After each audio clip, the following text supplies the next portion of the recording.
এই সমাজে বেকার ছেলেমেয়েদের কেউ কোনো মূল্য দেয় না, মূল্য বোঝেও না। খুব কম মানুষই মূল্য বোঝে। তাই আমাদের কাজ আমাদের ঠিক মতো করতে হবে।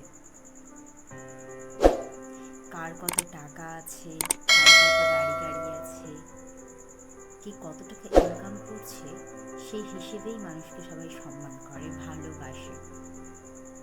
আজকাল টাকারই গুরুত্ব বেশি। যার টাকা আছে তাকে সবাই সম্মান দেয়, কিন্তু যার কাছে টাকা নেই, যে গরিব, তাকে কেউ সম্মান দেয় না।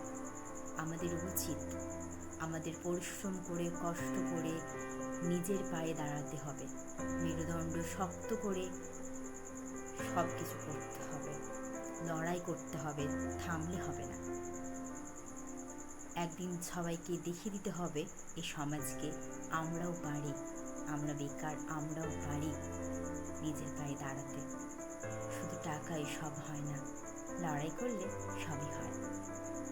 কেননা জীবন একটা না, মৃত্যু একবারই হয়, কিন্তু জীবন প্রতিদিন সকালবেলা উঠে প্রতিদিন একটা নতুন জীবন শুরু হয়। আমরা নতুন করে আবার সকাল থেকে শুরু করব জীবনটাকে। প্রতিদিন নতুন নতুন জীবন হবে। কিভাবে কোনটা করব, কোনটা করলে ঠিক হবে, আমরা সামনে লড়াই করে এগিয়ে যেতে পারবো, আমরা সেটা দেখব। এই সমাজকে বোঝাতে হবে টাকা থাকলে সব না, টাকা থাকলে সব হয় না, আমরাও পারি।